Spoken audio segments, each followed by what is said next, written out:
What if I told you the real reason Bitcoin just shot past $83,000 a day was because China started dumping US bonds? Yeah, this wasn't just a bounce. This was the system flinching fast. All right, let's break it down. Bitcoin's been on a roller coaster this past week, dipping to $74,000. Panic sets in. People thought it was over, but those who watched closely saw something else. The dip, it wasn't a crash, it was an opportunity. From $74,000 to over $83,000 just days, an 11% reversal, fueled by signal hidden in plain sight. The biggest? Seller exhaustion. According to Glassnode, realized losses have been shrinking fast. That means most panic sellers are already out. The weak hands fold. And what's left? Buyers, strong hands, diamond hands, stacking at a discount. But it wasn't just on-chain. The chart screamed a setup. Bitcoin's tagged a lower boundaries of the Bollinger's bands, just like it did 5 weeks ago. And John Bollinger himself called it a textbook W bottom. That's a double bottom setup. That's often lead to a breakout. If this play out, we're eyeing $88,000 next, and possibly $106,000 after that. And here's where the story flips from interesting to wild. Because while all of this technical magic was brewing, the macro scene went nuclear. President Trump slapped on a 10% blanket tariff on all imports. Markets collapsed. The Dow plunged, NASDAQ tanked. Bitcoin, it's briefly stumbled with everything else. But just 13 hours later, he hit pause. Why? Because behind the scene, China retaliate, not just with 84% tariff on all U.S. goods. They began dumping U.S. Treasury, and that was loud. And this wasn't just some small slap on the wrist. China still holds about $775 billion in U.S. bonds. That is second to Japan. So when they start unloading, even a portion of that, it's like yanking the rug out of under U.S. debts market. Let me explain. A bond is basically a government's IOU. You lend the U.S. money, they pay you back with interest. That interest, that called the yield. And here's the part most people don't realize. Bond prices and yield moves opposite.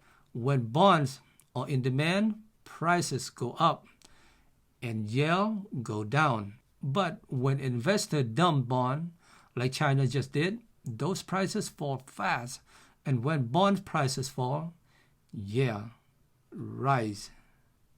Think of it like this.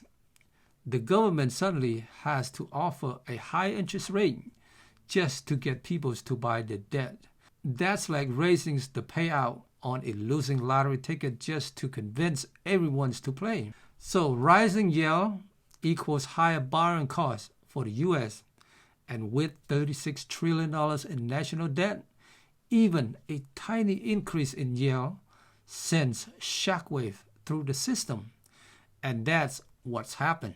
The bonds market starts shaking, yield spike, and Trump's team hits the brakes.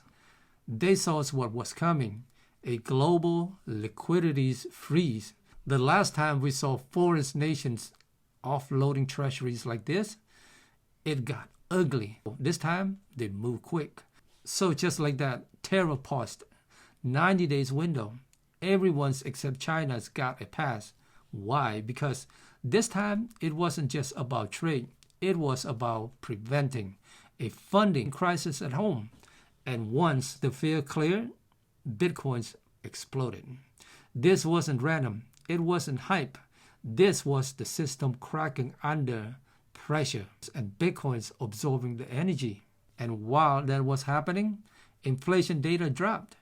The producer price index came in way below expectation, a 2.7% versus a 3.3% forecast. Core PPI also down.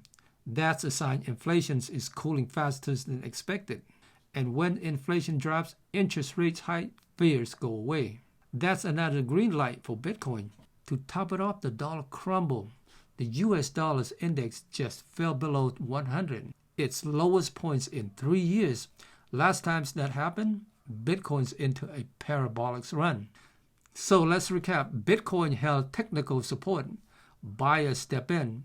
Tariff chaos reversed. Bonds rattled. Yields surged. Inflation's cooled. Dollars dropped. And Bitcoin, it did what Bitcoin does best.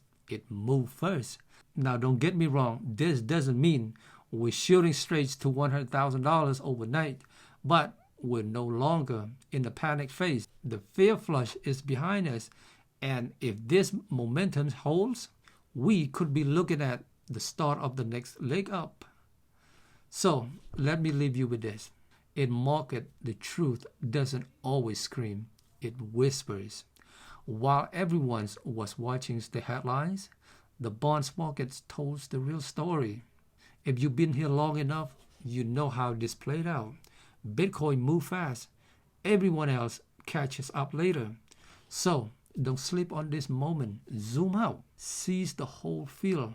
Because this rebound, this wasn't just technicals. It was strategic. And if you're paying attention, you're early. If this video helped you see through the noise, hit the like button and subscribe if you haven't done so, and drop a comment on where you think we're heading next. I'm right here every step of the way with you. And my friends, whatever amounts of Satoshis you have, don't forget to hold it tight and stack it right. Take care.